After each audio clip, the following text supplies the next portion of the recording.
Les aléas du direct, ça continue avec le président de la région Languedoc-Roussillon, Christian Bourquin, qui nous a rejoint. Bonsoir, monsieur Bourquin. Merci d'être avec nous. Il était en train de donner quelques conseils à notre public. Le Master 2 de journalisme de l'Université de Montpellier. Et sciences politiques, tout ça, waouh, si vous vous en sortez pas avec tout ça. Olivier Roiran nous a rejoint. Merci, Olivier. Bonsoir. Ça va, Olivier?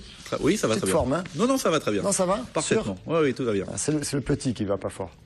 Oui, mais ça ira mieux. Ça ira mieux. Allez, beaucoup de choses à dérouler avec vous, Président. Hier, vous avez présenté vos vœux à la presse, en tout cas à Montpellier. Vous nous avez fait une liste, j'ai pris des notes, là, c'est écrit petit, de tout ce que vous vous engagez à faire en 2013. Et puis, bon, vous ouvrez également des perspectives. Il y a les grands chantiers, il y a le Parlement de la mer, il y a le train à 1 euro qui va se généraliser. Donc, vous avez énormément de projets. La question que se pose Olivier Roiran, mais pas que lui. Mais comment vous faites financièrement pour justement financer tout ça? C'est ça, Olivier? Il y avait une question, c'est qu'on est en début d'année, il y a la question des budgets qui se posent. Certaines collectivités ont annoncé des économies. Hein. Je pense à l'agglo de Montpellier, 27 millions d'euros d'économies. Le Conseil général de l'Hérault dit on ne va pas renouveler les départs en retraite cette année, une centaine d'agents qui seront en moins en charge sur le Conseil général. La région n'annonce pas forcément je rajoute qu'ils ont supprimé les cérémonies de vœux alors que vous l'avez maintenu, la cérémonie de vœux de la région. Donc on se dit, mais vous êtes différent. Vous êtes en train de faire le point partout où ça va pas. Moi, je préfère être ici avec vous pour vous dire et la région, qu'il y a des choses qui vont bien. Sur la région, ça part de très loin. J'ai toujours eu cette volonté forte d'être à la fois économe des deniers publics, parce qu'ils sont payés par les impôts de nos concitoyens, d'en être économes dans leurs dépenses et d'avoir une gestion saine du dispositif. Aujourd'hui, j'arrive à avoir un budget régional qui est le plus important budget institutionnel de tout notre territoire, à pouvoir consacrer 44% à l'investissement de l'ensemble de ce budget. Ça veut dire qu'on part de très loin. J'ai toujours voulu une gestion très serrée sur le fonctionnement, parce que ce qui importe, c'est d'être sur des projets d'investissement. Parce que l'investissement, c'est du travail. Et le travail, c'est de l'emploi derrière. Christian Bourquin, simplement, concrètement, ça veut dire quoi? Comment vous faites pour dire je suis très serré sur le fonctionnement? C'est en termes de recrutement de personnel, par exemple? J'ai le courage politique d'éliminer toute une série de projets qui ne prévoient que des études, que des choses qui, finalement, ne sont pas porteurs directement de la dynamique économique. Il faut investir. Vous savez, il y a à peine un an, dans notre pays, en France, il y avait ce discours selon lequel nous sortirions de la crise par l'austérité. M. Sarkozy était le tenant de ce genre de discours. Moi, déjà, à l'époque, j'étais l'un des rares en France, à la tête d'un exécutif, à dire, mais bon sang, pour se sortir de la crise, il faut investir, il faut remettre en jeu dans les rouages économiques de l'argent. Et l'argent public sert à cela, à un moment donné, dans une énorme période de crise. Et justement, notre institution, et vous avez vu que ça a changé depuis. Depuis, à l'échelle nationale... oui, à l'échelle nationale, il y a eu du changement. Oui, il y a eu du changement, mais il y a eu du changement, surtout dans les propos, en disant que c'est par l'investissement que nous en sortons, justement. Oui, pourtant, ça tombe très bien. C'est toute la structuration financière de la région. C'est toute cette structuration de dire il faut privilégier, il faut ouvrir le sillon de l'économie, si vous voulez, notre image plus terrienne. Et l'argent public sert à ouvrir le sillon et il installe de la confiance par rapport à l'entreprise privée qui, elle, vient investir à son tour pour aménager tout cela.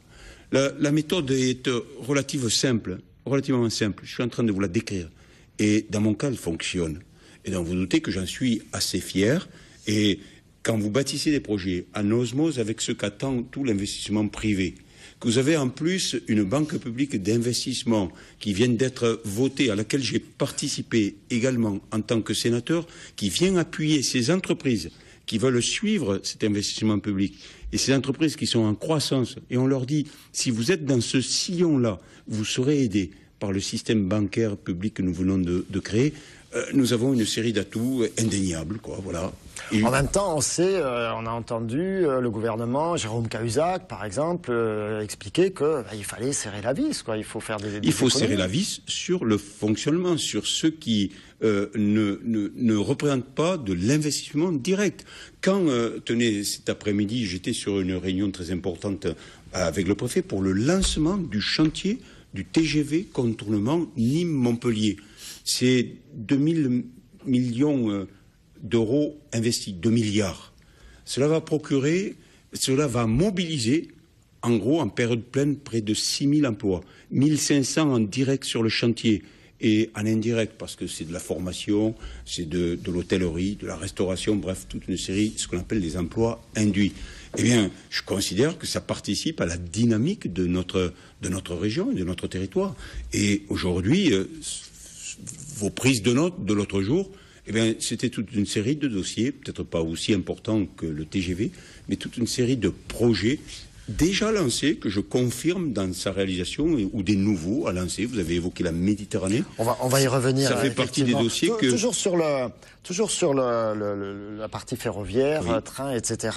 Et sur le coût. J'ai une question. On sait que le train à 1 euro vous tient beaucoup à cœur. Pas qu'à moi, à tous les utilisateurs. Au lieu de payer une moyenne d'un ticket de 5, 6, regardez les jeunes derrière vous, ils en sourient. Au lieu de payer 6, 7, 8 euros, ils vont pouvoir aller n'importe où en région pour 1 euro. Vous savez, moi je ne fais pas ce dossier pour me faire plaisir à moi. Je le fais parce que c'est un dossier pour justement l'ensemble de nos concitoyens, pour que ces 5-6 euros qu'ils économisent, ils les gardent dans la poche pour payer autre chose.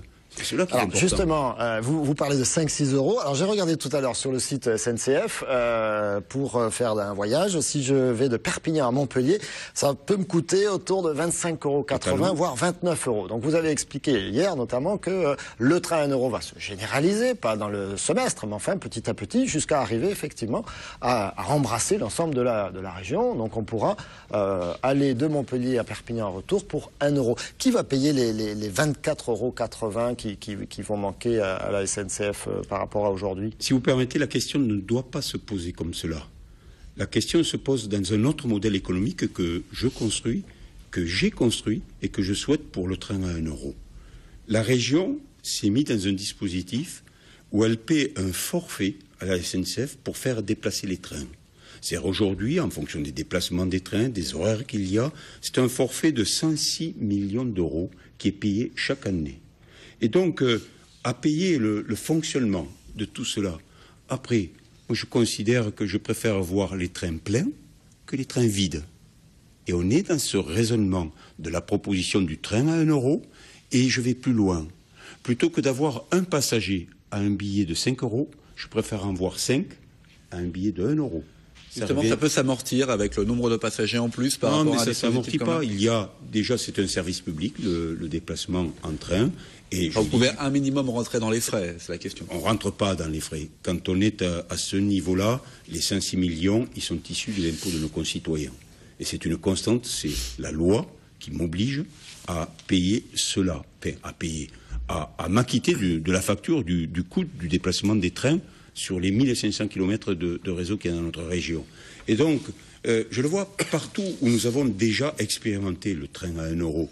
Il est en fonctionnement sur 5 lignes déjà, une dans chaque département. Eh bien, nous avons multiplié au plus bas par 3, par 5 ou par 6 le nombre de passagers dans les trains. Et avec Nîmes au Gros-du-Roi, vous le savez, en été, ces trains bondés qu'il y a, eh bien, bravo, c'est un succès. Moi, je suis ravi quand je vais à Nîmes. Les habitants du centre-ville ou de Nîmes, beaucoup me disent, vous savez, Monsieur le Président, avant, on ne partait pas en congé, et mieux, on ne pouvait même pas aller jusqu'à la mer, qui est toute près, à 40 km. Eh bien, grâce à la démarche que vous avez lancée, eh bien, on a pu profiter sur plusieurs journées de la mer, qui est toute près.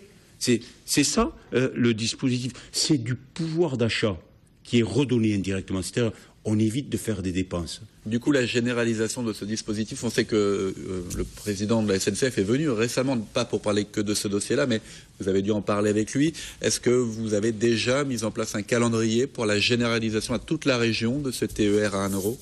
La SNCF et son président doivent me faire des propositions au regard de la question que vous posez pour les mois qui suivent. Mais je dirais que j'y vois à peu près clair. Nous avons expérimenté... la problématique principale, c'est l'artère littorale. Vous l'avez évoqué, Perpignan, Nîmes, Montpellier. Et il y a toute une série de lignes connexes à tout cela. Je souhaite que toutes ces lignes passent successivement à 1 euro. Certaines le sont déjà, pas toutes.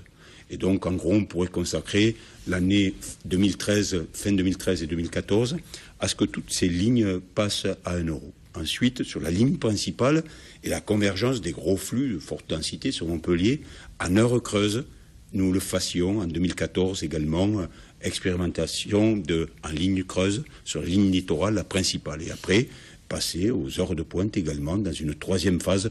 Voilà comment je vois la montée en charge et en puissance de ce train à 1 euro pour terminer dans les 2 ans qui viennent, qu'on ne me prenne pas au mois près, mais en gros, dans les 2 ans, nous serons arrivés à cette montée en puissance de la mise à disposition du train à 1 euro. C'est possible avant 2015, les prochaines élections, enfin... Je ne travaille pas sur ce dossier en matière avec les élections. Je travaille, si ça tenait qu'à moi, ce serait déjà fait et depuis longtemps. Mais vous avez vu que la SNCF n'était pas en état de me suivre sur les ambitions qui étaient les miennes sur ce projet. Et même, ils étaient les 4 fers fermés, opposés. Pas les agents de la SNCF, que ce soit clair, parce qu'eux, ils ont compris que ça revalorisait l'outil SNCF. D'avoir du monde, ça pérennise les emplois, ça en crée d'autres au sens de la SNCF. Mais c'est des changements d'habitude en haut lieu, chez les hauts responsables qui ne voulaient pas. Ah, c'est sûr que passer de 25,80 à 1 euro, ça doit leur faire bizarre. On reste dans le train avec la ligne grande vitesse. Hein. Vous avez parlé, donc vous avez rencontré aujourd'hui de nouveau le préfet sur la ligne grande vitesse Nîmes-Montpellier, mais qui démarre. Hein. Ça y est, le chantier est là ou pratiquement. Par contre, les interrogations restent grandes sur le tronçon Montpellier-Perpignan. Vous nous avez annoncé que vous avez une réunion la semaine prochaine là-dessus. On sait depuis cet été que le gouvernement a lancé une réflexion, histoire de dire on fera peut-être pas toutes les lignes grande vitesse qu'on avait prévues, ou que le gouvernement précédent avait prévu, on va sélectionner. Est-ce que vous êtes confiant pour notre ligne à nous, quoi, hein, la ligne Perpignan-Montpellier? Cette ligne a plusieurs atouts. Et ils sont évidents, ces atouts. D'abord, moi, quand je parle de TGV, au nom des presque 3 millions d'habitants de notre territoire, je considère que ça a commencé. La première étape, c'est Nîmes-Montpellier, mais ce projet, il faut le voir global. C'est Nîmes-Montpellier-Perpignan.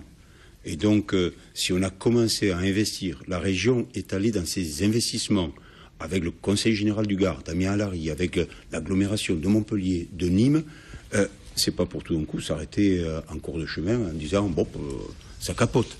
C'est une vision globale que nous avons là-dessus. C'est le premier élément. Et le deuxième élément, il y a l'intérêt européen du dispositif. L'Espagne, c'est le plus long réseau TGV d'Europe, en kilomètres. La France, c'est le plus grand réseau TGV en termes de fréquentation, de passagers. Comment ces 2 atouts, ces 2 grands réseaux européens ne seraient pas reliés par ces petits 150 km qui manquent? Il y va d'un intérêt général à l'échelle de toute l'Europe. Il y a d'autres connexions en plus avec d'autres pays d'Europe derrière. Eh bien sûr. Alors que sur d'autres chantiers, il s'agit de prolonger de ci, de là un bout de ligne. Je ne voudrais pas mépriser les autres chantiers, le problème n'est pas là. Tout est intéressant. Mais l'intérêt supérieur me semble bien placé ici. Pour ce dossier, est-ce que vous avez utilisé votre casquette de sénateur justement pour porter ce dossier à Paris, pour le défendre à Paris? Il est porté et plus que porté, mais l'argumentation, c'est au gouvernement français à faire le choix. Et le gouvernement français fera ses choix eu égard à cette vision générale. Mais ils sont facilement ententables, les arguments que je viens d'énoncer ici. Et ils dépassent même l'intérêt du Languedoc-Roussillon. Alors sur ce dossier, on entend beaucoup de choses et vous-même, vous avez précisé qu'effectivement il y avait des différentes possibilités techniques avec des coûts différents. Grosso modo, il y a la ligne à 220 km/h, donc qui coûterait X milliards, et puis une ligne telle qu'on les connaît par ailleurs, une ligne à 350 km/h qui elle coûterait beaucoup plus cher. À votre avis, est-ce qu'on va être obligé d'avoir entre guillemets une ligne grande vitesse au rabais ? Je voudrais faire remarquer, avant de venir à la technique que vous me proposez, que sur ce dossier du TGV, il y a le rassemblement le plus large possible de tous les acteurs de notre région. J'y ai travaillé et j'en suis ravi. Je suis ravi de voir que s'exprime un rassemblement. Il n'y a pas de voix discordante. C'est cela qui est important. Cela montre que l'intérêt est unanimement partagé. Et on se dispute un peu l'emplacement des gares, quelquefois. Donc ça veut dire qu'on est intéressé par la LGV. Même pas. Regardez, sur les gares, j'ai tenu à rassembler les intérêts de Béziers, les intérêts de Narbonne, et je pense que chacun a pu conserver ses intérêts par les choix qui ont été faits là-dessus. Et puis nous travaillons à l'horizon de 10, 15 ans. Et donc on aura l'occasion d'y revenir sur tout cela. Non, je maintiens, il y a le rassemblement le plus large, et cela est important. Et j'y vois la trace de mon travail, de rassembler tout le monde pour avoir cette vision globale. Alors après, vous émettez l'hypothèse que sur ces 7 milliards que pourrait coûter cette ligne, il peut y avoir des hypothèses de travail qui réduiraient le coût, mais en faisant des abandons d'objectifs majeurs, que je ne souhaite pas, je le dis d'entrée de jeu. Mais c'est vrai que le passage de la vitesse de 350 à 220 km/h réduirait le coût du projet d'un tiers à peu près. Il le ferait passer de 7 à 5 millions. Donc il y a eu une hypothèse... 7 à 5 milliards. Milliards. Il y a une hypothèse de travail qui pourrait dire, écoutez, nous, pour les habitants du Languedoc-Roussillon, déjà 220, c'est la grande vitesse, ça pourrait nous suffire. Mais je comprends que la vision européenne, c'est... Oui, ce serait moins gênant pour nous ici que pour ceux qui se déplacent de Paris à Madrid ou à Barcelone. Ouais. Si ces hypothèses de travail devaient être prises par le gouvernement et pas encore par nous, vous savez, si ce n'est que l'Europe, elle a tout intérêt, puisqu'elle a le réseau espagnol à 350 et le réseau français à 350. On peut comprendre que la jonction devrait être à 350, c'est la pure logique. Ce à quoi je dis, écoutez, puisque nous, à 220, ça nous suffirait. Pour passer à 350, puisque l'Europe veut de la logique, qu'elle y mette l'argent qui nous amène à cette logique. Justement, c'est sur ces fonds européens qu'il faut aller justement, c'est là où je veux guider le cap et le passage. C'est justement sur ces fonds européens ou sur une série d'autres chantiers. Par ailleurs, en Europe, elle a été présente, l'Europe, sur des financements allant jusqu'au tiers, à 30%, alors qu'à ce jour, sur Nîmes-Montpellier, elle n'est présente qu'à 3%. Donc on voit bien qu'il y a des efforts qui peuvent être faits, et j'indique les efforts que nous pourrions faire à l'Europe là-dessus. Ça correspond à des contingences possibles, et donc il s'agit au gouvernement français et à d'autres, tous unis, rassemblés. Comme je vous disais, c'est une marque de fabrique territoriale, continuons à le faire, pour que l'Europe soit l'amener à être présente sur ce grand chantier. Très clairement, Christian Bourquin, on le sait, ça serait très très compliqué à financer si l'Europe, si l'État français aussi, ne faisait pas un effort supplémentaire. Les collectivités ne peuvent pas financer cette... mais d'autant plus que les collectivités, normalement, ne sont pas en direct en financement sur ce type de dossier. C'est un dossier national et international, donc de l'État français et de l'Europe. Les collectivités, normalement, n'ont rien à voir là-dessus. Et nous avons accepté, nous, la région... Et vous êtes positionné, de toute façon. Nous avons accepté, nous, la région, d'être en financement parce que nous estimons que c'est un dossier supérieur, d'importance supérieure pour tout le monde. Donc c'est pour voir aboutir ce projet. Voilà. Mais je préviens mes concitoyens, c'est tout autant d'investissements qu'on ne pourra pas faire par ailleurs, parce que, certes, il y a une bonne santé des deniers de la région, et je vous l'ai expliqué tout à l'heure, ça a été votre première question, mais ils ne sont pas extensibles, et il n'est pas question d'augmenter les impôts. Donc on voit bien que nous l'avons placé comme premier dossier d'importance, et nous sommes prêts à y aller, à aider l'État français et l'Europe dans ces financements-là. Alors parmi tous les autres projets d'infrastructure que vous portez et que vous pilotez pour certains, plus que, on l'a compris, ces lignes grande vitesse, il y a le travail que vous faites sur les ports, et puis du coup plus largement une réflexion. Vous allez nous en dire plus sur le rapport entre la région et la mer. Vous dites que la région a trop longtemps tourné le dos à la mer. Alors qu'est-ce que vous proposez pour justement qu'on se retourne, pour qu'on regarde l'horizon différemment? Je vous ferai remarquer, mais c'est vos questions qui portent là-dessus, et vous avez raison, tout cela touche à l'économie, au travail, à l'emploi. Et c'est une bonne chose. Et c'est mon principal clignotant. Ce cap qu'il nous faut mener avec la région, c'est justement sur cette façon d'endiguer le chômage. Près de 250 000 chômeurs encore aujourd'hui dans notre région, c'est beaucoup trop.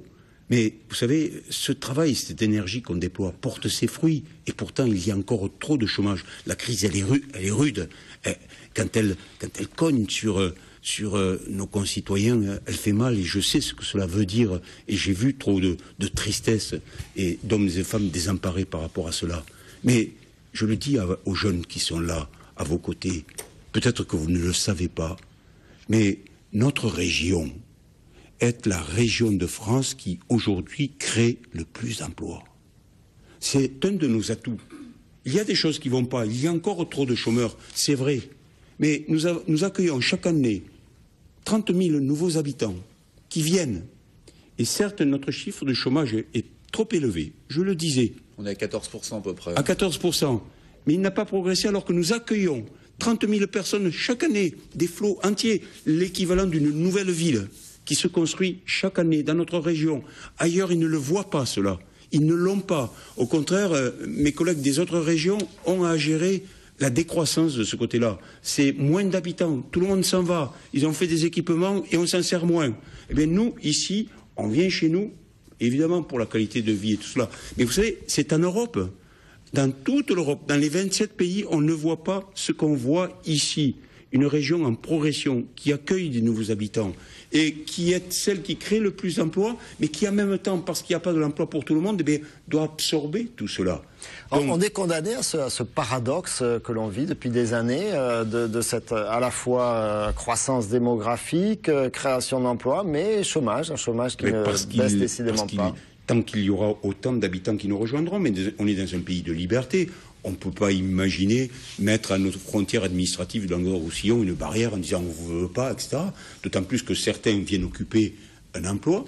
Quand un conjoint, une conjointe vient occuper un emploi, l'épouse se retrouve, lui, elle, sans emploi parce qu'elle suit le conjoint ou le conjointe qui vient occuper un emploi. Et on voit et on mesure bien que le fils aîné, la fille aînée, sont ceux qui s'inscrivent à ce chômage qui grossit ici. Ça touche aussi les jeunes parce que cet argument de la pression démographique qui est réelle, est-ce qu'elle concerne aussi les jeunes qui sont extrêmement touchés, encore plus touchés par le chômage dans notre région, les 18-25 ans. Hein. Il y a des quartiers, même à Montpellier, où on est à 40% de chômage. C'est énorme. Est-ce que justement cette pression démographique, elle joue aussi sur ce chômage des jeunes ? Totalement, totalement. Et quand j'évoque cela, je l'invoque d'abord pour les jeunes, mais pour toute la population. Je n'oublie aucune tranche de la population. Et donc c'est l'ensemble de ces projets, cette dynamique, cet investissement qu'il nous faut mettre dans les rouages économiques pour justement continuer à être leader de cette création d'emplois. Et vous me parliez de la Méditerranée. Voilà un bel exemple sur lequel nous nous situons en nouveauté, en innovation. Oui, je répète votre formule qui est la mienne, que vous avez... Je vous ai piqué, je vous ai entendu hier. Je vous ai écouté même. Trop tourné le dos à la Méditerranée jusqu'à présent. Ce n'est pas une accusation que je porte, c'est un constat. Mais depuis ces 2 derniers siècles, cette Méditerranée, aujourd'hui, c'est l'ouverture sur le monde. Écoutez, vous avez les trafics maritimes aujourd'hui, c'est eux qui... transportent les marchandises conclues par des actes commerciaux. Un acte commercial au monde a 9 chances sur 10 de voir le transport de marchandises en maritime. On est dans une mondialisation totale. Et cette mondialisation, c'est du trafic maritime. Les grands axes de ce trafic maritime, c'est Amérique-Asie. Ou Asie-Amérique, comme on veut. Et dans ce trajet, il y a le passage par Gibraltar, la Méditerranée et le canal de Suez. C'est-à-dire que nous sommes, le Languedoc-Roussillon, sur cet axe principal. Il est important, comme nous le faisons, d'investir sur le port de Sète, sur le port de la Nouvelle, sur le plus petit poussé, le port de Port-Vendre, d'aller de l'avant pour être sur ces trafics, en profiter pour investir et exporter. Cela va très bien. En France, le chiffre du commerce extérieur est le plus mauvais chiffre. On n'exporte pas assez. Le gouvernement français fait des efforts pour propulser les entreprises à exporter. Ça tombe très bien. Nous, on a mis en place une marque pour aller exporter, Sud de France. Il y a la Banque publique d'investissement qui est là pour aider ces entreprises en croissance qui veulent capter de nouveaux marchés. Il y a ces nouveaux ports que nous réalisons dans cette nouvelle configuration pour transporter les marchandises, d'abord Méditerranée et après l'ouverture au monde. C'est ces constructions-là que nous sommes en train de faire très rapidement pour le développement économique, pour l'emploi, pour continuer le rayonnement de notre territoire. Et le Parlement de la mer, c'est quoi alors ? Alors le Parlement de la mer, c'est la Méditerranée sous tous ces aspects. Là, je vous décrivais la Méditerranée utile pour le développement économique. J'aurais pu vous parler également de la Méditerranée utiles en matière d'environnement qu'il faut sauvegarder également. Mais le Parlement de la mer, c'est tous ceux qui travaillent aujourd'hui, qui sont les résidents de la Méditerranée, comme je les appelle. C'est-à-dire, c'est ceux qui travaillent sur la Méditerranée et qui sont cloisonnés les uns aux autres. Ils ne se parlent pas. Le pêcheur ne connaît pas bien le plaisancier, qui ne connaît pas bien le plongeur, qui ne connaît pas bien le surfeur. Et donc le Parlement de la mer, c'est de dire à ces 60 ou 70 métiers de la Méditerranée, vous savez, 70 métiers, je suis sûr que si on inverse les rôles, et que je vous questionne ici, ce soir, et que je vous dis, citez-moi plus de 10 métiers de la Méditerranée, vous n'arrivez pas au bout. Que chaque téléspectateur fasse... l'exercice, chez vous. Faites cet exercice chez vous. Vous allez voir ce que c'est compliqué. Eh bien, il y en a... Olivier Roiran, profitez-en. Il y en a entre 60 et 70 de métiers de la Méditerranée. Eh bien, il faut les mettre ensemble. Il faut créer la dynamique à partir de ce qui existe. Et le Parlement de la mer, c'est un lieu où toute la problématique de la Méditerranée va s'exprimer. Nous sommes originaux. Personne n'a fait cela ailleurs, dans d'autres régions. Nous, on a 215 kilomètres de côte, avec 54 communes, qui sont des communes littorales. Eh bien, on associe tout ça et on dit, voilà, cette Méditerranée, c'est un atout, c'est l'ouverture sur le monde. Profitons-en, travaillons-le. Certains me l'ont dit, c'est presque la conquête de l'Ouest il y a 2 siècles. C'est un nouveau territoire qu'on découvre. Voilà. C'est bon pour l'économie, c'est bon pour l'emploi. Justement, l'économie, juste un mot complémentaire sur le port de Sète. On a l'impression que la région y investit depuis des années, et on voit les chiffres du port de Sète qui restent à peu près stables. Est-ce que ça va finir par décoller un jour? Ah mais ça va décoller, je vous trouve difficile et non pertinent dans votre analyse. Permettez-moi de vous le dire. Je vous en prie. Nous partons de très loin. Vous savez que Sète était un port de l'État français. Par la loi, il est passé entre les mains de la région qui a préparé un plan général de redynamisation de ce port qui était en déshérence, en désuétude complètement, avec des quais qui n'étaient même plus aux normes et tout. Nous avons un programme d'investissement de 300 millions d'euros. Nous le menons actuellement. Et justement, ce que je vous disais tout à l'heure s'exprime dans le port de Sète. Dans la lignée de ces investissements publics que nous faisons, nous avons des armateurs, nous avons des entreprises qui viennent investir sur les quais. J'ai inauguré il n'y a pas longtemps le quai J. Nous y avons investi que sur ce quai 50 millions d'euros pour le mettre aux normes. Ce quai, aujourd'hui, les investisseurs privés en ont mis 2 fois plus. Aujourd'hui, ce terminal traite des céréales avec l'objectif des entreprises installées là d'aller drainer toutes les céréales du centre de la France, de la Bourgogne, de les faire descendre par le canal du Rhône à Sète, et par ce canal arriver au port de Sète et s'ouvrir sur la Méditerranée. Aujourd'hui, il y a un véritable marché du blé, par exemple. Je suis vraiment dans le détail là, en vous parlant de cela. Il faut nourrir toutes les populations du sud de la Méditerranée, là où il y a des déserts, là où il n'y a pas une agriculture abondante. Le blé est la matière première nécessaire pour les 30 ans qui viennent, pour nourrir ces populations. Il y a un véritable marché.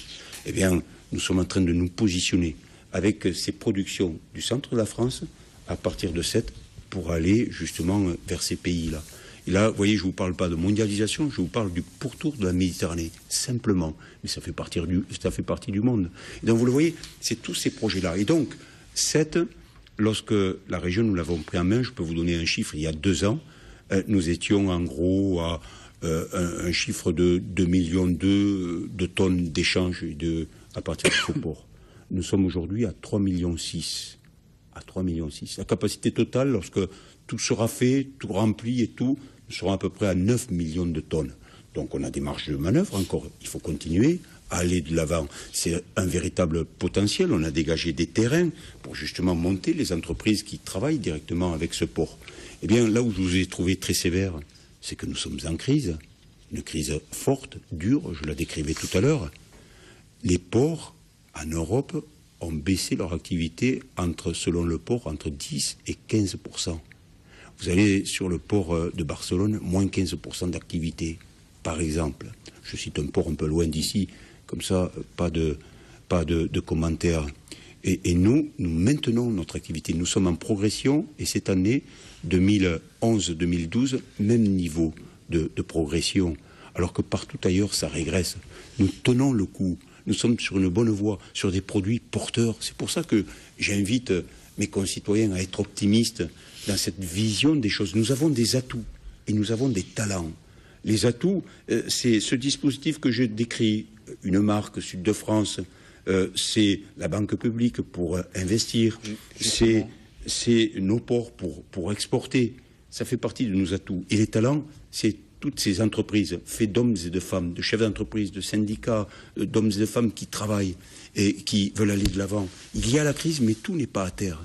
Et c'est là-dessus que je demande à mes concitoyens d'être optimistes. Justement, de ci, de là. Christian Bourquin, sur les marques, vous citez Sud de France, qui est en progression aussi, la marque économique de la région. Une nouvelle marque économique a été lancée dans l'agglo de Montpellier, Montpellier Unlimited. Comment vous jugez cette initiative? Est-ce qu'elle est complémentaire de Sud de France? Est-ce qu'elle fait de l'ombre à Sud de France? Je peux vous dire très directement, si j'étais en responsabilité au niveau de la mairie de Montpellier, au niveau de l'agglomération de Montpellier, j'aurais inventé la marque Montpellier Sud de France. Ça veut dire? C'est-à-dire que j'aurais pas dépensé un sou pour faire tout ça. Ça existe.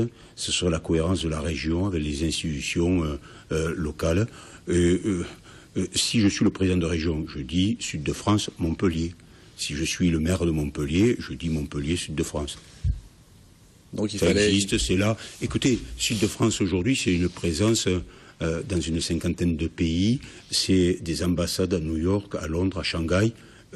C'est un réseau mis en place à l'origine par Georges Frêche il y a 6 ans. On a 6 ans d'avance en économie sur un process, une innovation. Quand vous avez 6 ans d'avance, mais vous avez le monde devant vous. Vous dites 6 ans d'avance parce qu'on a entendu sortir là récemment la marque Sud-Ouest de France. Avec, ou la marque que vous évoquiez, 6 ans d'avance. À partir du moment, vous savez, une marque, c'est pas simplement qu'un nom.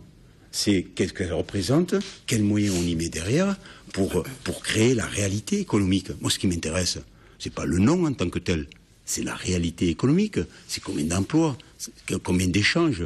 C'est tout cela qui est essentiel. Et donc, quand vous avez 6 ans, tenez, sur Sud de France, je peux vous dire, sans donner trop de chiffres, c'est 3200 entreprises de la région qui sont derrière cette marque.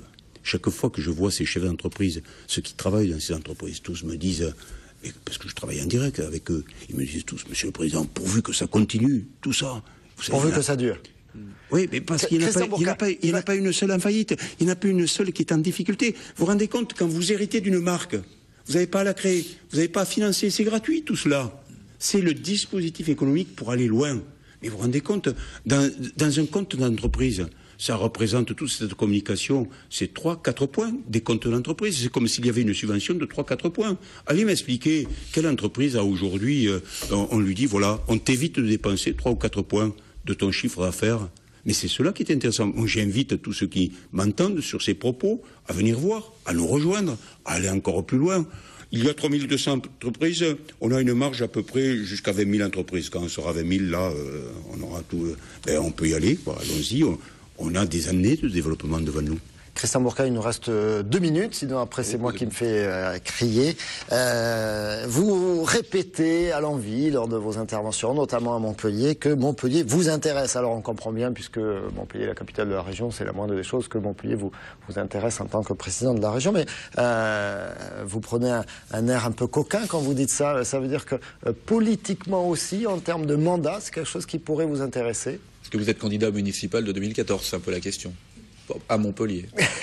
Formulé de façon tellement plus directe par Olivier Roy. Il y a eu une étape, c'est vrai, qui a considéré, je confirme les propos que vous tenez, j'ai dit 2 mots, Montpellier m'intéresse. Ça fait jaser. Et, ce ne sont pas 2 mots anodins. Et 2 mots, comme quoi 2 mots, pendant plus d'1 an, peuvent finalement fabriquer une émulation. Et puis, c'était avant Noël, j'ai eu l'occasion de dire qu'il fallait aller plus loin et réveiller la belle endormie. Parce que les investissements que j'ai eu l'honneur de conduire sur Montpellier sont très importants. Je peux vous donner 2-3 exemples. Actuellement, j'ai fait faire le choix à l'institution régionale de financer à 100% la nouvelle fac de médecine. Est-ce que les Montpelliérains le savent? Que la région finance totalement la nouvelle fac de médecine, près de 37 millions d'euros. Je vais le dévoiler d'ailleurs à la presse avec un très grand architecte qui nous réalise tout cela. Que sur le pôle chimie Ballard, pour les universités, ce qui compte beaucoup et qui fait la renommée de Montpellier, nous sommes en train d'y investir sans... Christian Bourquin, il nous reste 30 secondes. C'est un bilan candidat, ça? Effectivement, bien sûr, vous investissez largement, mais... Nous investissons, nous faisons en sorte que Montpellier aille de l'avant. Et je m'investirai tout ce qu'il me sera demandé pour que Montpellier aille beaucoup de l'avant. Voilà. Et c'est fondamental. Après, ça ne passe pas forcément par une candidature politique ponctuelle pour la désignation au candidat. J'ai noté votre question. Écoutez, c'est une chose qui se fera entre le mois de mai, juin. Et je peux vous dire d'ores et déjà et toujours que Montpellier m'intéresse et je peux rajouter beaucoup. Voilà, ce sera le mot de la fin. Merci beaucoup Christian Bourquin d'avoir été... Vous avez noté qu'on a beaucoup parlé emploi, économie et que je suis loin d'épuiser ce sujet. C'est là-dessus, c'est sur ce champ-là qu'il faut mettre toute notre énergie. Et on essaiera de faire d'autres émissions alors à l'occasion. Merci beaucoup d'être venu sur ce plateau. Merci beaucoup Olivier Roiran. Merci beaucoup de nous avoir suivis. Dans un instant, le journal. On est mercredi ce soir, c'est soirée Taureau sur TV Sud avec Christophe Ché qui a préparé son émission. C'était cet après-midi, tout à l'heure, avec Bernard Carbuccia de la Feria d'Istres. Merci, très bonne soirée à tous sur TV Sud. Demain, Julien Lamoussière pour les aléas du direct.